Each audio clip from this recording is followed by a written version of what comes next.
समझते क्या हो? यहाँ पर मैं कुछ तुम्हारी नौकरानी नहीं हूँ। तो मैंने कब कहा कि तुम नौकरानी हो? मैंने कहा क्या? लेकिन बिहेव तो तुम ऐसे ही करते हो ना जैसे कि मैं यहाँ पर तुम्हारी नौकरानी बैठी हुई हूँ। अरे यार, मैंने सिर्फ इतना ही तो कहा कि भैया मेरी शर्ट प्रेस नहीं है। ये ऐसी तो कोई बात नहीं होगी ना जिसका तुमने बात का बतंगड़ बना दिया। मैं कोई जादूगर नहीं बैठी कि तुमने सारे बोला कि ये काम कर दो वो काम कर दो और सारे काम हो जाएंगे। मैंने कब कहा कि तुम जादूगर हो? मैंने ऐसा कहा? बोलने की जरूरत नहीं होती है ना, तुम्हारी हरकतें बता देती हैं। अनु ये कर दो, अनु वो कर दो, मेरा खाना बना क्या, मेरे कपड़े हुए क्या। अरे मैं कोई रोबोट नहीं हूँ। ऐसा है, मेरा दिमाग खराब करने की जरूरत नहीं, मुझे अभी ऑफिस जाना है। ठीक है, शांति से ऑफिस जाना चाहता हूँ। हाँ, तुम शांति से ऑफिस जाओ, घर का माहौल अशांत करके तुम शांति से ऑफिस जाओ और मेरा मूड कैसा भी रहे। अरे तू पागल वागल हो गई है क्या? हाँ, तब से बोले जा रही तेरे को समझ में नहीं आ रहा। मुझे ऑफिस जाना, शांति से जाना चाहता हूँ। चुप नहीं हो सकती तू? कैसे चढ़ के आ रहे हो ना मेरे ऊपर तुम। मारोगे मुझे तुम? मारोगे? मारो ना, मारो मुझे तो। मेरे को ना बेफजूल प्रोवोक करने की कोशिश मत कर, मेरा हाथ उठ जाएगा तुझ पर। हाथ क्यों उठ जाएगा? तुम्हारा हाथ तो उठ ही गया। मारो मुझे, मारो मुझे, मारो।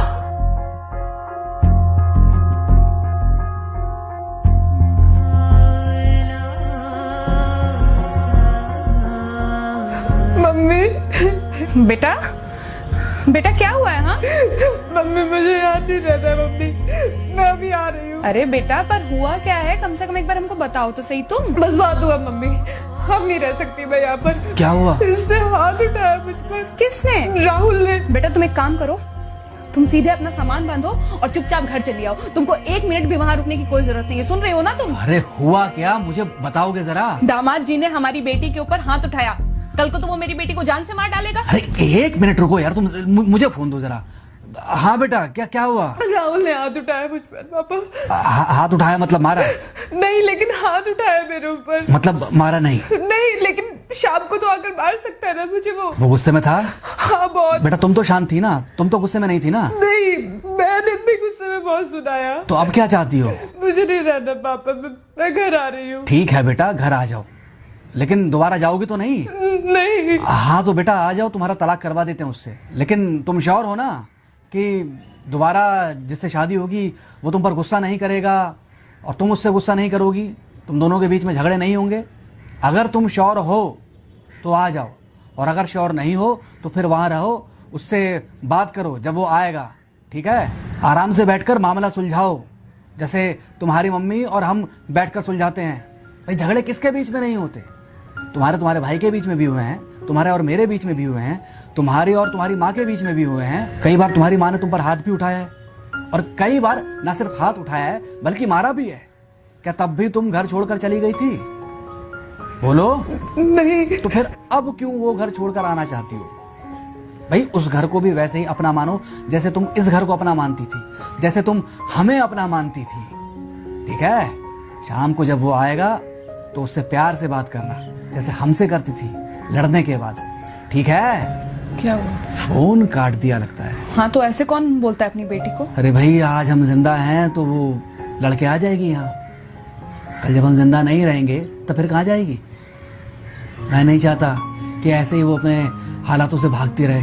याद है बचपन में एक बार जब वो गिर गई थी, रो रही थी, और जब मैं उसको उठाने जा रहा था तो तुमने क्या कहा था? यही कहा था कि उठाना मत उसको। अगर आज तुमने उठा दिया उसे तो वो हर बार गिरने के बाद रोएगी और ये इंतजार करेगी कि कब तुम आकर उसे उठाओगे। फिर क्या हुआ था? फिर क्या हुआ था? फिर थोड़ी देर बाद रोने के बाद जब उसे लगा कि तुम नहीं आओगे तो वो खुद ब खुद उठ गई थी। क्या उसके बाद जिंदगी में जब वो दोबारा गिरी, रोई, उसने मेरे आने का इंतजार किया? नहीं किया, बल्कि हर बार खुद ब खुद उठ जाती थी। हाँ तो बस जो तुमने उसके बचपने में किया आज वही मैं कर रहा हूँ। आज जल्दी आ गए ऑफिस से? हाँ एक्चुअली ऑफिस में कोई बहुत ज़्यादा काम था नहीं तो इसलिए। पानी लेकर आऊं? नहीं कोई बात नहीं, सॉरी मैं सुबह थोड़ा ज़्यादा ही हाइपर हो गया था। सॉरी, मैं भी गुस्से में कुछ ज़्यादा ही बोल गई थी। एक्चुअली मुझे समझना चाहिए कि तुम दिन भर इतना काम करती हो तो। मुझे भी समझना चाहिए कि तुम भी बाहर रहते हो, इतनी सारी परेशानियां होती होंगी। आगे से तुमको शिकायत का मौका नहीं दूंगा। तुम कहाँ शिकायत का मौका देते हो? मैं ही कभी कभी ओवर रिएक्ट कर देती हूँ, नहीं करना चाहिए मुझे। चलो इसी बहाने कम से कम तुमको ये पता तो चला कि गलती किसकी तरफ से होती है। मार अभी खाओगे कि खाना खाने के बाद खाओगे? खाना खाने के बाद ही खा लूंगा। वैसे बिना प्रेस की शर्ट अच्छी लग रही है तुम्हारे ऊपर। Thank you. हाँ मम्मी। हाँ बेटा, दामाद जी आ गए क्या? मम्मी जी नमस्ते। खुश रहो बेटा, खुश रहो। बेटा सब नॉर्मल है ना? हाँ सब अच्छा है मम्मी। हाँ अच्छा ठीक है मम्मी, मैं अभी रखती हूँ। वो अभी ऑफिस से आए ना, तो इनके लिए थोड़ा चाय बना देती हूँ। क्या हुआ? कुछ नहीं, कह रही थी कि अभी ऑफिस से आए और इन्हें चाय पिलाती हूँ। देखा, जरा से गुस्से में अगर पानी ना डाला जाए तो घर बर्बाद होते देर नहीं लगती। अरे पति पत्नी के बीच में तो वैसे भी नहीं पड़ना चाहिए। जहां आप बीच में पड़े बस वहीं से दूरियां बढ़ी। अरे आजकल के जो माँ बाप है ना, इनका बड़ा योगदान रहता है बच्चों के तलाक में। पति पत्नी है, लड़ेंगे नहीं तो समझेंगे नहीं, समझेंगे नहीं तो ये नहीं समझेंगे कि जिंदगी में एडजस्ट करना कितना जरूरी होता है, घर के अंदर भी और घर के बाहर भी। वही तुम्हारी पुरानी बातें है ना। मेरी इन्हीं पुरानी बातों की वजह से हम आज भी साथ हैं।